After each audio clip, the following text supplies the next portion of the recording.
So welcome back, everybody, to another episode of What's Important Now, the podcast from the United States Border Patrol Academy, where we talk about things that are important to the men and women of the United States Border Patrol, their family, and those we serve.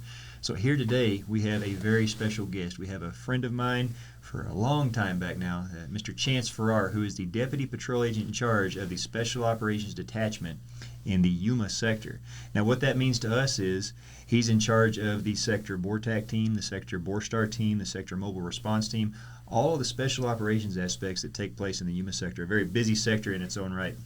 But more than that, Mr. Chance Farrar epitomizes the men and women that make up the United States Border Patrol. We have some very special individuals here that do some amazing things. Before I get to what he's done, let me welcome him. Chance, thanks for being here. Honored to be here. Thank you for having me. How was the drive? Long drive. I'm too old for the drive is what I realized. I think we kind of mentioned earlier. It used to be an easy drive. No longer. No longer. It's kind of the way things are for all of the aspects of our career now. That might be true, unfortunately. So you came into the United States Border Patrol in 2001 in class 468. Correct. Now, I ask this of every guest here. Do you remember your class chant? I do. What is it? I'm not going to say it. Come on. Okay, so there's two class chants. Do you want to know the real one or the one behind the scenes? Well, I got to hear both now. No, it was on the border, keep it straight. No, oh my goodness. On the border, keep it straight. No, I don't know my chant anymore. This is unbelievable. Well, okay, so I only remember the other one. It was drink some wine, get a date on the border 468. That was the behind the scenes one. The other one was hold the line, keep it straight on the border 468. There we go. It took a while. I got there. Well, it's been more than 20 It's been a bit. All right, give me a break. Frontal lobe damage. I've taken a couple times concussed. And we're going to talk about that in a second, too. But so you were assigned to the Campo Station in San Diego sector originally. Correct. Yes, sir. And I think that's around the time I met you. You went through the REACT. 2003. 2003. Right. Wow. Yeah. Been a hot minute. So you were in San Diego for a while, and then you transferred to the Welton Station in 2007. Now, you're from Yuma. I am. So that's getting close to home for you. That is, and I'm home and happy in Yuma. And speaking of which, you're married, and you have 5 lovely kids. True. 3 girls, 2 boys, so you're effectively outnumbered. I am, and it's a lot more than I anticipated. Didn't know, of course I love what I have, but it's a lot. And my wife and I had no clue what we were doing, and we still don't. So there you go. Well, we say that. I think every one of us say that as parents. But you have an amazing family, obviously, and I've kept track of you over the years and really admire what you're doing. But I want to tell everybody else a little bit about Chance and what he does. So start off with education. So he went to Embry-Riddle Aeronautical University. You got his bachelor's degree there. More than that. So starting in high school, he was a wrestler. So for 4 years, he wrestled in Yuma High School, and then 2 years at Arizona State, and then 3 years with Embry-Riddle. And that sets up what he ended up doing on the side in addition to being a Border Patrol agent.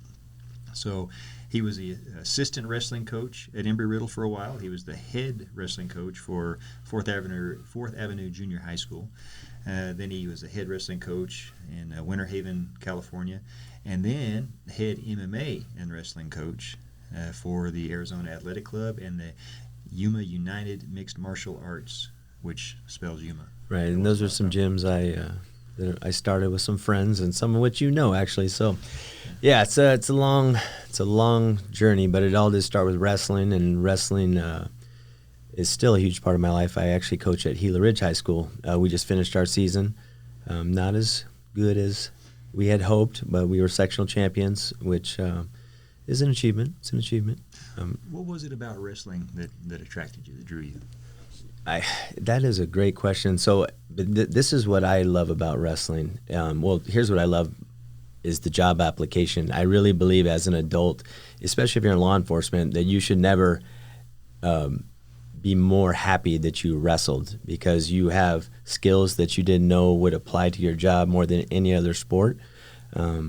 We kind of talk about handcuffing techniques, and we touch on things like that, but and I've arrested quite a few people, just not to brag, but I always would do what I learned in wrestling, which is keep my weight forward, hand control, weight on my toes, and very difficult for somebody to get up when they're in that situation, because you understand pressure as a wrestler. And just to continue on the wrestling spiel, it's the character building piece of it, and that's why I have my kids wrestle.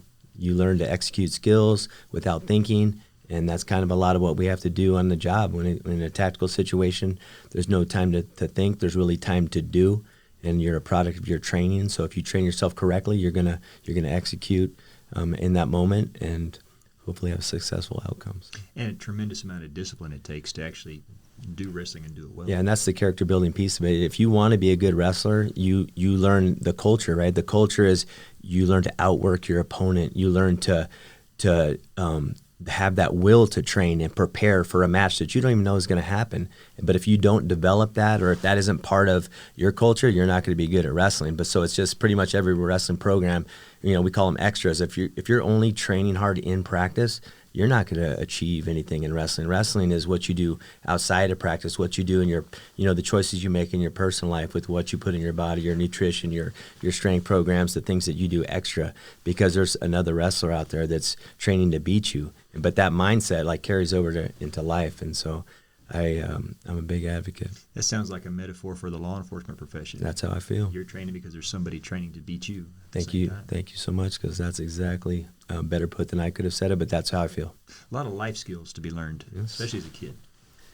Exactly. So I make my kids wrestle, and a lot of people kind of how could you make your kids wrestle? It's for the reasons we just discussed. It's for the reason that I've never met an adult who said, I wish I didn't learn wrestling. It doesn't happen. Everybody wishes they wrestled. In fact, I think most people who are adults who didn't wrestle have to look themselves in the mirror and go, what excuse did I use not to wrestle? Because you come up with one. And I have friends, they're like, oh, I didn't like the uniforms. Like, okay, you didn't want to get beat up in front of people. And I don't blame you. No, who does? But it takes a certain amount of pride and these other kind of foresight to talk, like things we're talking about.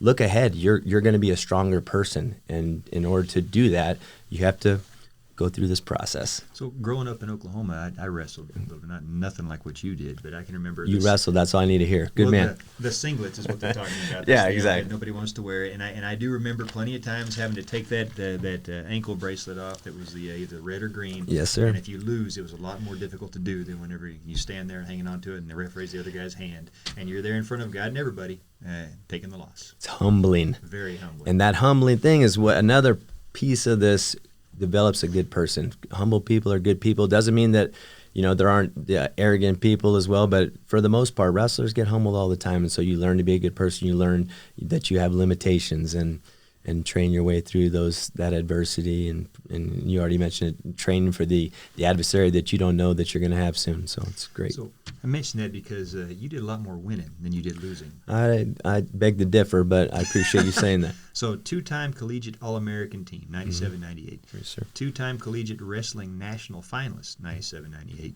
NAIA collegiate wrestling national champion, 1997, ranked number 11 in all collegiate divisions in 1998, ranked 7th in the U.S. national team ladder in 2000. That sounds like a lot of winning.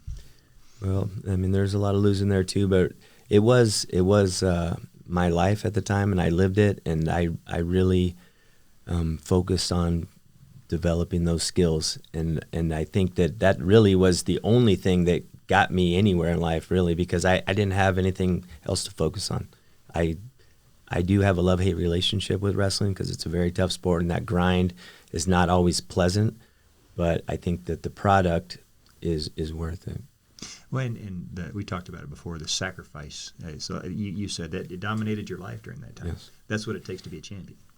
Exactly. I didn't have a beer until I was 25 years old. I was focused on being the champion of the world.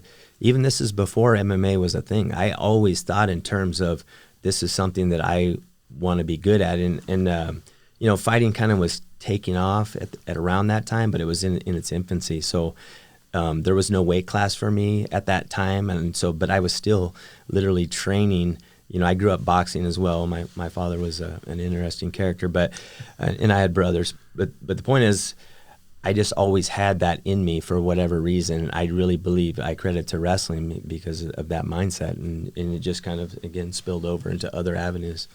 And those other avenues, of course, being MMA. So let's get into the other half of that. Okay. So, and I think we have a picture. So most notably, you came on the scene for most of us whenever you fought Uriah Faber in WEC, which is a subsidiary, so to speak, of UFC, for the featherweight championship.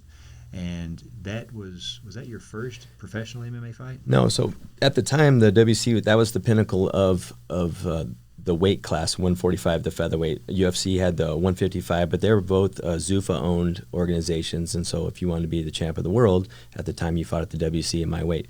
So, but to answer your other question, no, it wasn't. My first fight was about, I think, two years prior in Yuma, Arizona, and which is another one of my underground titles, is I was the first professional fighter to come out of Yuma, Arizona. It was the first professional fighting event in Yuma, Arizona. Again, 2005. It was called Total Combat, and and why I did that is really probably the question that it's difficult to answer, because I started training in jiu-jitsu and figuring out that I was a good grappler, but I wasn't a comprehensive grappler.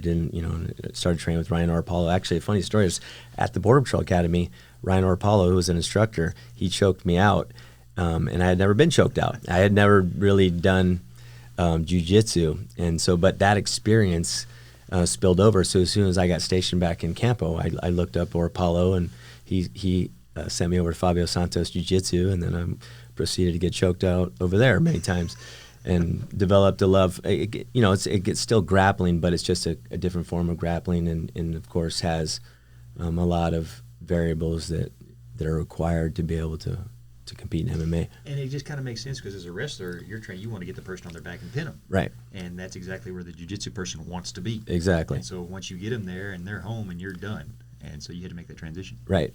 But I will say, though, I'm still a big advocate of wrestling over jiu-jitsu as a youth sport. And we can get into all that, but just to continue, so I started doing jiu-jitsu, then I started training with other people that were fighting, and then this event came up in Yuma, and then I was beating up all of my buddies who were professional fighters, and so I said, why not I take a fight? I did, and it was a different experience, and I learned to like it, because I like to compete. I think that competitive piece is important. Obviously. So were there nerves involved? It's different from a wrestling match where you're getting your first MMA fight. Yeah. Was it?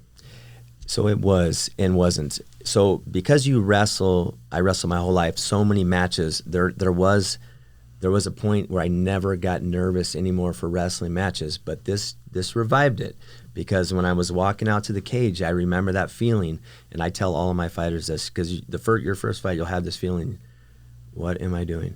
And why am I doing this? And I had that feeling. And once I got in there, it all went away. Another crazy story to add to this, not that you want to hear, but the very next day, I drove to Tijuana, Mexico, and I had my second pro fight. So I had two pro fights one day after the other, and that was kind of my introduction into the MMA world. And I don't regret it. It was fun. So talking about, Ryan, of course, is another Border Patrol agent in San Diego. Yes. He happens to be a black belt in jiu-jitsu. World champion. He's a world champion. Lifelong practitioner. Yes, and, love the guy. Very humble, very amazing individual in his own right, and still doing well out there, I think. But that was kind of one of your intros into it, as you said. But in addition to that, you trained with, and some of these names to the followers of MMA will ring true: Dean Lister, Jocko Willink, Melchior Menor. Yeah.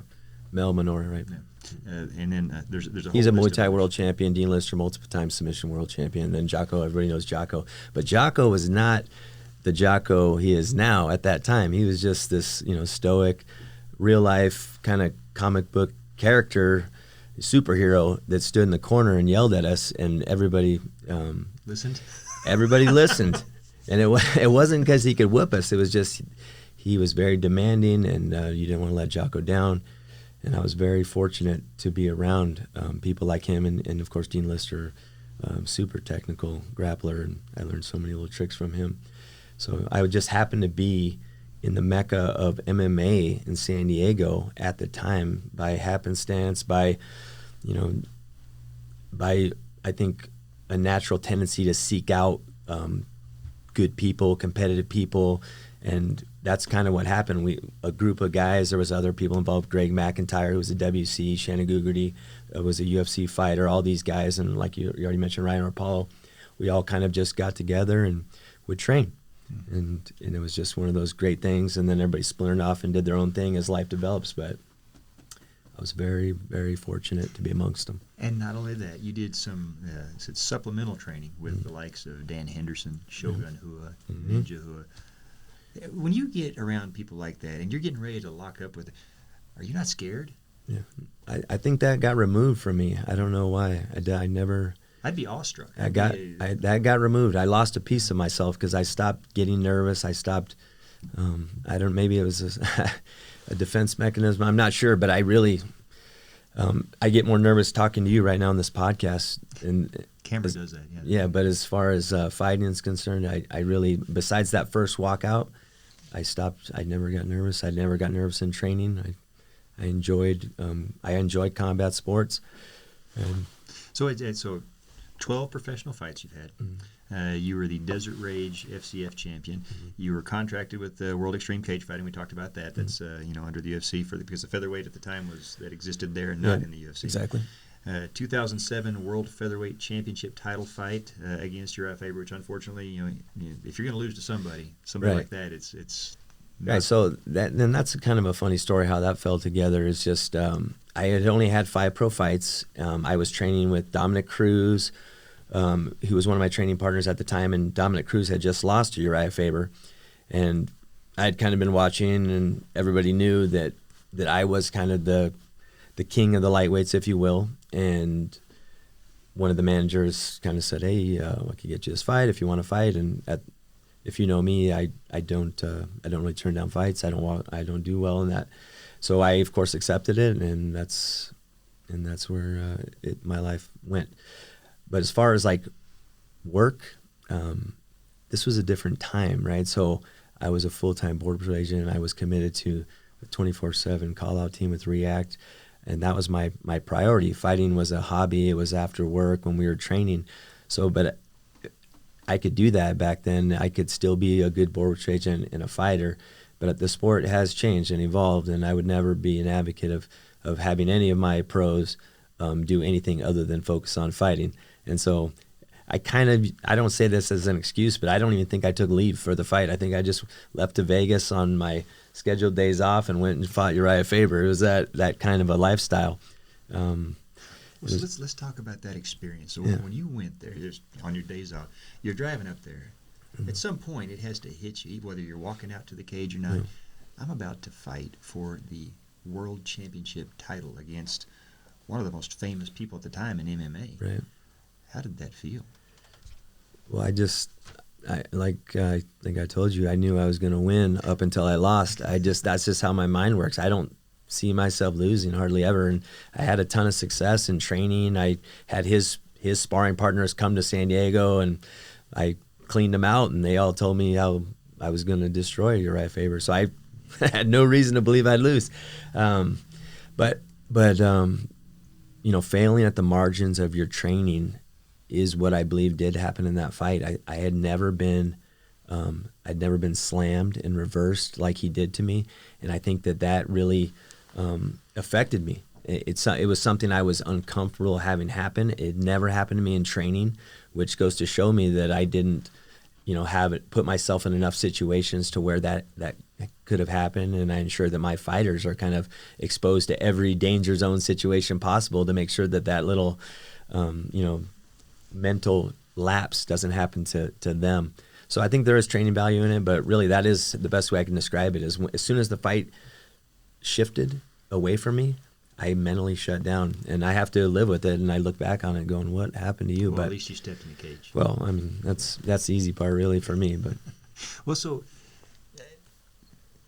was there a moment whenever you thought, I'm in trouble, or he's got me, or is it just right there when it actually happened? I think like I was kind of describing. I don't know if you remember the nuance of the fight, but he reversed me and he picked me up, and then he kind of dropped me, and it didn't hurt me at the time. I think it more scared me. It just I was sent into the panic mode about how did that just happen? This guy is gonna, he's gonna beat me up, and then it wasn't a short time later he was choking me, and I kind of reverted to like, oh, I'm beat, and just that's it. I lost. I was watching. I remember we all heard that you were getting ready to have the fight, and we all, I think it was pay-per-view, right? And was it WC? WC. So I remember watching, and for that, the first while you were keeping up with him, and I think you even slammed him at one point. True. And then all of a sudden just turned around and it happened. But we were all going crazy. It was just one of those things where one of our own was out there. Well, I love the support, so thank you. So did you get a chance to talk to him after? Oh yeah, we're good buddies now. We laugh about it, and I don't want to say this the wrong way, but he's very respectful towards me, and he always kind of, I don't know the best way to put it, but he's a very humble champion. He's a good person, and he always gives me a ton of respect, overly respectful to where I kind of feel weird about it. He's super cool. That's a pretty common trait, though, with fighters. It is. There's it is. The humbleness, humility. You're right. You're right. And especially, I think, when you have a little battle with somebody, and when you fight somebody, that there's a respect there for sure. Just what an amazing experience. How many did you ever think for a second you'd get a chance to do something like that? That's a once in a lifetime thing. I don't know. I mean, it's hard to say because without sounding kind of arrogant, but I believed that I was the best. I really did, and to find out that I wasn't was kind of the hard part. But I think it goes back to kind of something you were talking about earlier. It's here's a guy that full-time fighter. That's all he did was just train. Right. You're a full-time Border Patrol agent. Oh, by the way, in fighting. Right, and that's what in hindsight, that's how I think about it. At the time, there was no limitations. I would never think of that as an excuse or anything like that. It was a different time. But now, because I know better, that full-time makes a difference. Sure. Well, and so then kind of going on with that, life continues and things change and you evolve and you got more into the coaching aspect. True. And that became a big part of your life. You actually started training others. Right. I love to coach, and it's a selfless act. It becomes a passion akin to being an athlete. You just kind of saturate yourself on how do I get this person better? How do I develop this athlete? What are we lacking? How do we fill these gaps? And it's but it's that same mindset of just improvement, of constantly trying to get better. And I think that good coaches are a rarity. I'm not saying I'm one, but I want to be, and I definitely believe that someday I will be a great coach. Well, I think you qualify as one. We have a picture of Mr. Kelvin Gastelum, who is a UFC professional fighter and champion. I know that guy. This is one of your athletes that you train. Yeah, so Kelvin came in the gym. I think he was 17 years old, and we had another UFC fighter, Edgar Garcia, at Yuma, who was an amazing athlete. He was another one of guys that we developed at Yuma. But I'm just talking about Kelvin. Kelvin came in at 17, wasn't afraid to throw down, took his beatings well, and stuck around. He was another wrestler from Yuma. Wrestling, there's a big wrestling culture in Yuma, so kind of the tough wrestlers gravitated towards the MMA. That was kind of something that we were trying to paint that picture for wrestlers. This is something that you can go to the next level in, and he was an example of it. And he stuck around. He was Edgar Garcia's #1 training partner. After Edgar, nobody could really compete with Edgar anymore. Then we had Kelvin, and Kelvin did the the tough job of being a sparring partner, somebody who hits as hard as Edgar. And then as things materialized and we focused on his technical aspects, all of his toughness and his prowess came to fruition. And the guy is world class. And I'm very proud of him. He's got some big stuff coming on right now. I mean, there's been highs and lows in his career, and I think anyone that follows him know that there's struggles. And unfortunately for these guys nowadays with social media, with just the internet, really, anything they do wrong is kind of showcased, and their pitfalls with making weight or whatever in their personal life that isn't going well is kind of put on display, and so they kind of have to do their own PR campaign. Meanwhile, focus on being a good fighter, and it's interesting. But I do enjoy watching it. I do enjoy being a part of his journey. And there's others. There's more to come. Just for the record. Well, so having been there and done that, did that kind of help you be a good coach? Did you kind of have that absolutely? Well, I think because of I'm not afraid to talk about the shortcomings of my own career, the shortcomings of my bad choices. And I use those as examples for my fighters to not do. And if they're smart enough to listen, then hopefully they don't replicate those bad decisions and be better than me. And I think that they are. So I'm going to ask you kind of a loaded question, because knowing you, I think I know what the answers are going to be. You get more nervous when you're the one in the ring or when one of your fighters steps in the ring? Yeah, my fighters, 100%. I get nervous. I think that's why, my gray hair, in addition to my children, but that it's tough. It is tough to watch somebody you care about go out there and fight. I try and be emotionless. I try and be stoic for them. I try and show confidence, but at that level, you're aware that anything can happen, and you're also aware of this is a person's livelihood at that level. This is like what they do for money and for their families, financial picture. So it's so critical that everything comes together for that person. So that's a little bit different than your experience, because you still were a full-time Border Patrol agent. You had a guaranteed income career. Exactly. And so I didn't fight for money. That's never been. I didn't fight for glory. I fought really for pride. I just was a very prideful guy, and I maybe had a chip on my shoulder. I'm not really sure, but I did. I was just one of those driven guys who I just wanted to prove that I'm better than you at this sport. And I did view it as a sport because, of course, I didn't ever want to hurt anybody. I think I was always a good sport. Well, there's some guys that they don't have. Well, they have a job to the extent that they can, but they'll live in their cars. They'll live in the gym. They'll work at the gym in lieu of paying membership fees. Yes. Whatever it is to try and make that dream happen. We've had all those guys. I owned a gym for 7 years, and I've seen them all. And I also know from seeing enough of these athletes that there's some that just they're not doing the right things to get on the level. And then there's some guys like Kelvin who are doing 2-a-days from the time he's 17 to 20 to make himself into something.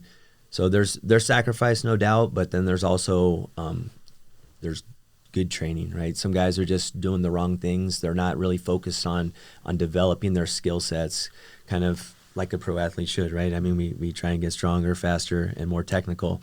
And if you're missing a piece of that, or you're not always trying to improve in one of those all the time, then you're going to get passed up by somebody who is. So, and that's kind of, the mindset that I push on everybody is like every single day there's not one of these things that you cannot get better at, stronger, faster, or more technical. And we're talking about fighting skills, of course. So, and while you were doing this on the MMA and the wrestling side, you were also doing this with your career in the United States Border Patrol, because on the side of things where you're part of our family, you were also going above and beyond. So you went through, you mentioned the REACT team in San Diego, which is the Regional Emergency and Crisis Team. That's their SRT at the time, now is BORTAC. Correct. So you went through that selection course. You stayed with it. You're a member of the Special Operations Detachment now at UMA Sector. You're the number 2 person in charge of that team, the Deputy Patrol Agent in charge, now a member of BORTAC. That's a tough thing in its own right. Did that mentality that you applied toward MMA and wrestling help you to achieve those goals? I believe that, yes, and I also believe that I got a lot of that mentality from, my brothers and sisters in the patrol, the leadership that I've been around. I believe that a lot of it, or helping really frame exactly how I felt, was learned in the Border Patrol. I think I kind of was groomed a certain way with a certain mentality, but I think in order to really organize my thoughts and what I want to do or what's most important, I think that I learned that type of thinking in the Border Patrol, BORTAC, and in the community that we're a part of. I think that really helped me focus. And I also think that selfless aspect of coaching and making that transition, I think that's a leadership principle that you learn from somebody else, and I know I didn't learn it through wrestling. I learned that by watching the leaders that I have in the Border Patrol. So I'm very, very proud of what you mentioned in that career. That's a great way of saying it, and that speaks volumes, I think, for the experience that a person gets in an organization and a family like this in the Border Patrol. I know I feel the exact same way. And we were talking about this earlier. I remember seeing you for the first time, me and another chief in El Centro Sector. His name's Greg Bovino. we were standing up the SRT team in El Centro sector. So we went over to the REACT selection course, and we had some of our guys going through. Hank Alicio and Gabe got it. You got it. Yeah. And I remember seeing a younger Chance Farrar going through that selection course. It was all a fog and a haze. Yeah, I remember nothing. Because these guys are getting 4 hours of sleep a night at best, and they're just getting run through the ringer to make it on this team. But I saw that in you then. There was no quit in you, and you had your nose to the grindstone, and you were just putting one foot in front of the other, and you were not going to quit, and you were not going to give up. And you can see that in somebody whenever they're put in those situations. It's one of the things I liked about these teams, Bortac and Borstar, because you see that type of individual, and that's what it takes to make it through one of those selection courses. I 100% agree with you, and I think I still have PTSD, but I agree that process is necessary to develop the product we're talking about. What made you decide to go the special operations route in the Border Patrol? I think it's a mindset of taking on a new challenge, of finding those elite people with that same mindset and trying to be a part of them. And it's kind of going back to that same MMA thing, where just finding people who are trying to put themselves, separate themselves, make themselves better than others. And again, in that given realm, not better people, but just better at the skill set. And so you gravitate towards that, and you seek those type of people out because you crave knowledge and crave skills. And I think that's just the type of people that gravitate towards special operations. So you come from Yuma, so I got to assume you grew up around the Border Patrol. You kind of knew what it was. I knew what it was, but I never wanted to be a Border Patrol agent. How did it happen? That's, I mean, it's a crazy story. It's almost embarrassing, but I was coaching wrestling, San Francisco High School, and then a friend of mine said, "Hey, you want to take the Border Patrol test?" And I said, "No." And he said, "Yes, you're taking it." Okay, and then we took it, and then was fast forward, the season was over. I didn't have anything going on. The Border Patrol called me and said, "Would you like to go to Campo or Ajo?" And I said, "Wow, let me think about this." But yeah, so then the rest is history. And of course, how blessed I am to not even know what I was getting into, and to fast forward my life and recognize how critical, that choice was for me to go, yeah, I'll take the test. Yes, this is, and we'll see what happens. But it's everything I have. And when you got in, was there a moment whenever you said, okay, this is going to be a career for me. This is going to be my life? Right. Yes. That happened to me at the Border Patrol Academy. At the academy. At the academy. Right. You know what? That actually brings up a really good point, because I don't think we do enough of that at the Border Patrol Academy. I don't remember exactly, other than running with Bob Breyer. He was the PT instructor, but I don't think we do enough. It's not selling, but instilling that. I mean, we have ways of instilling pride and stuff, but not really talking about, the border mission and what a critical role like you're going to play in it, and how important it is that you develop yourself into these things. I don't feel like we do enough of that. But maybe I'm wrong. I've been removed, so I don't know how much of that goes on. That's a fair point. I think we can always do better at it, because everything that we can do to prepare somebody to walk out these gates and do the job, we owe it to them. And so we can always do better. I think having folks like you here and having them get a chance to meet you, you're going to do a fireside chat with the trainees tonight. All right. And they're going to get a chance to meet you and ask questions. And some of those same exact questions I'm sure are going to come up. But back to your point. So we're in the midst of another surge. Migrant surge at the border. We're seeing massive numbers like we have over the past several years. 34,000 March RGV. 34,000. That's one sector alone. So how do we prepare for what that's like, for what the agents are going to be going like when they're out there? You talked about it earlier. It can be demoralizing, right, whenever you're just getting overrun. It is. Nonstop. If you care about the border mission, it's demoralizing. And it doesn't matter what type of traffic we're seeing. Overrun is overrun. Exactly. If you're catching more than the system is capable of processing, then you're going to get backed up, and you're working long hours. You're working 6-7 days a week. You're tired all the time, and you just don't see any end in sight. That's where that mental toughness and that discipline comes into play to stay the course and stay on mission. I think that's what you're talking about. It is, and I just really think of that love of, or the importance of the mission. We kind of were talking about this, where, there's people in our organization that truly don't even really aren't bothered by this because I don't believe they care about the border mission.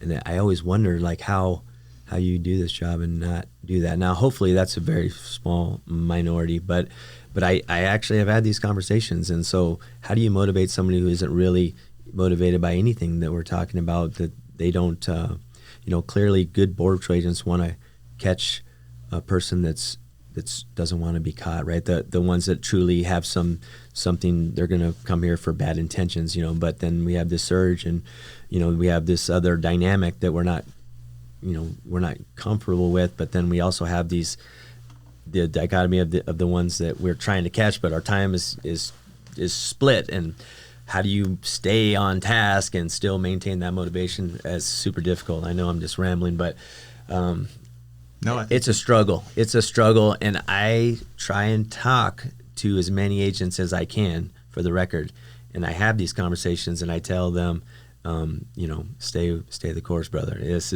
Or sister. This is important. What we're doing right now, we're going to get through this, but more importantly, to let them know that we still care about each other, and I think that mutual love is what's going to carry us through. We got to have compassion. I couldn't agree more. I think that's a great way of saying it, and I think I do think it's a smaller aspect of our population, because I think typically the type of person it is.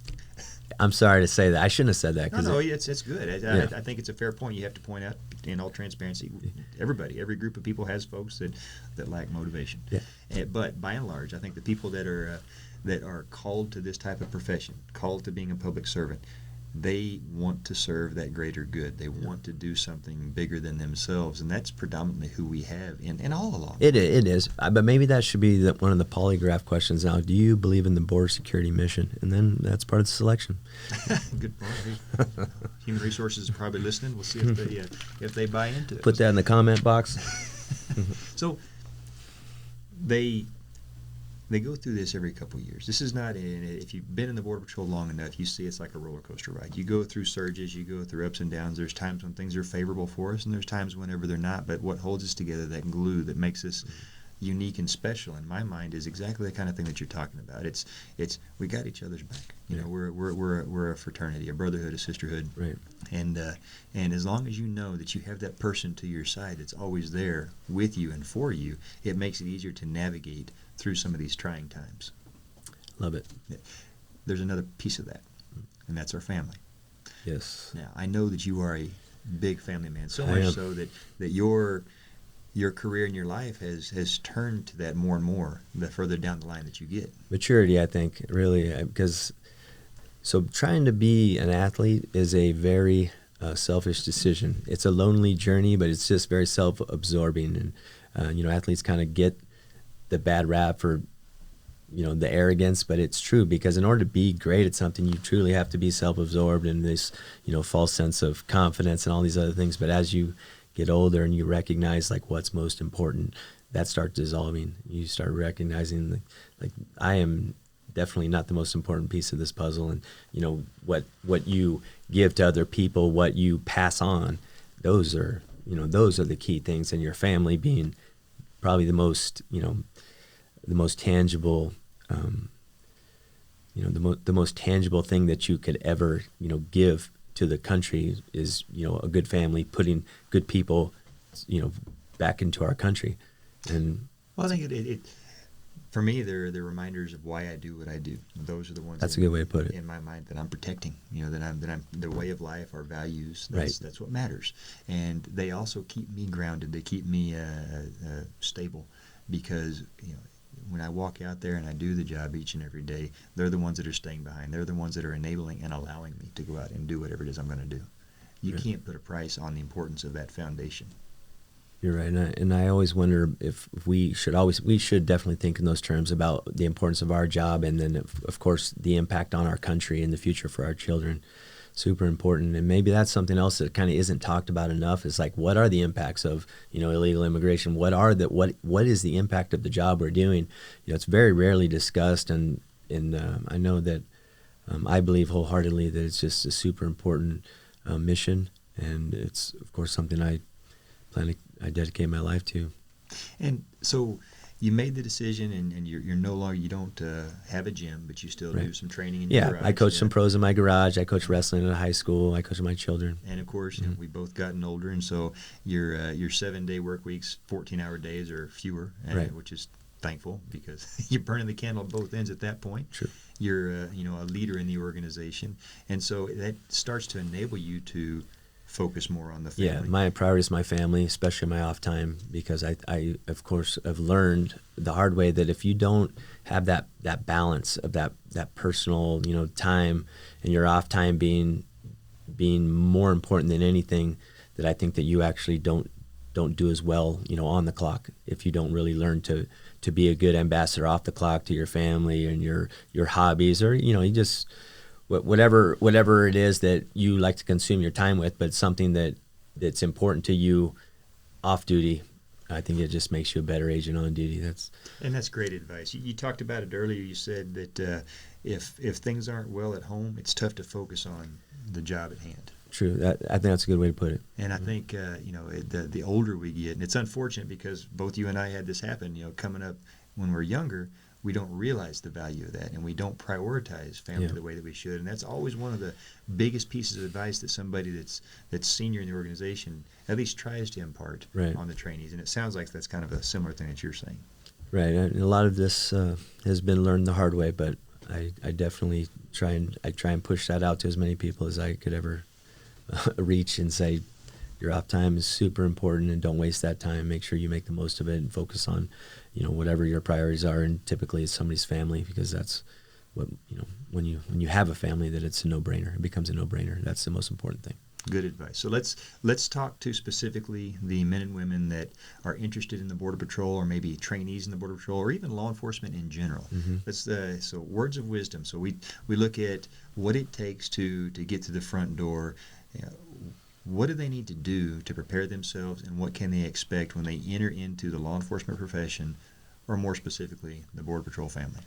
Well, I mean, I always think in the most simplest terms, and so this probably isn't going to sound good, but I always kind of think like, what person would I want to be my partner, and then how do I become that person? And so me, it's simple. I would want a person who can get to me quickly, and then can back me up. So they have the right mindset, that they're going to come prepared to do the job, which is, you know, we all come home safely. And then you take all the steps to how do I become that person who can get to somebody quickly, and have all the skill sets to be able to back you up, to be able to conduct the mission.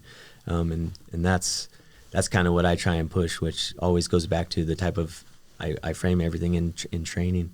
I think about, you know, developing skills, and in order to have that capability, there's a ton of skills that had to be kind of trained into you, and it's a process, but it's an important process, and I hope more people kind of take it as serious as I do. And again, I'm older now, so I don't take it as serious as I once did, I will admit, but I definitely am a huge advocate of getting better every day.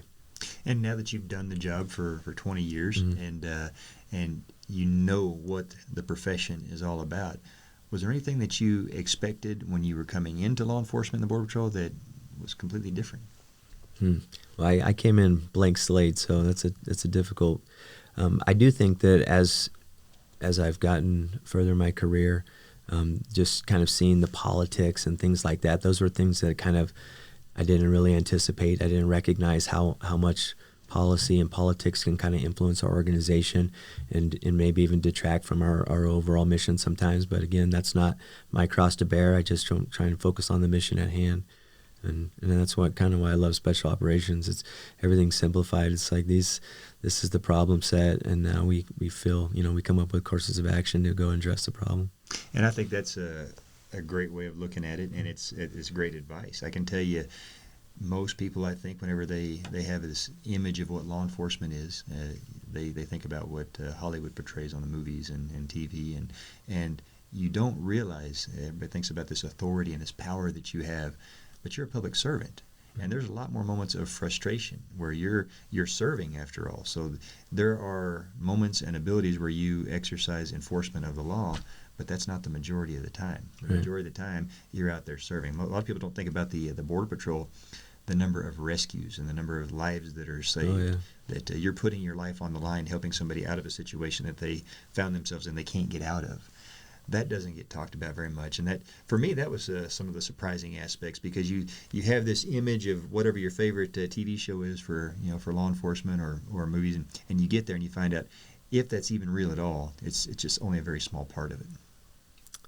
Very true, and people can either choose to have a positive or negative opinion of us. To me, I love what we do, and I don't let their opinions detract, because I know about the things you're talking about. I know about how dedicated our personnel are and rescues, and there isn't a single person who comes in contact with my team or our teams on the board that isn't blown away at how professional they are, and what an awesome just people in general. They're awesome people that for whatever reason gravitate towards our organization. I love being a part of them. I love being amongst them, if you will. Sorry, man. Well, so you have a captive audience right now. You Okay. have the trainees and people that are wanting to be your brothers and sisters. Mm-hmm. If there's a piece of advice or words of wisdom that you could give to them right now that you think is going to make the difference and make sure they make it home at the end of the shift or make sure they have a successful career, you have them listening. Yeah, so I would say that we're a team, and your only job on a team is to make your team better. So to make your team better, you need to improve yourself, you need to improve your partners, and you just think in simple terms as, how do I improve myself? How do I, get more skills? How do I get more knowledge? How do I make my team better? Great advice from a great individual, great brother. Ladies and gentlemen, when you think about joining law enforcement, you think about joining the United States Border Patrol, the caliber of individual that's going to stand beside you, there's no greater example of it than somebody like Chance Farrar. I would definitely say you are that example, but I appreciate that. Chance, thanks for coming. Pleasure, sir. Ladies and gentlemen, that's going to do it again for another episode of What's Important Now. We'll talk again soon, and as always, stay safe out there. It's tough times. Honor first.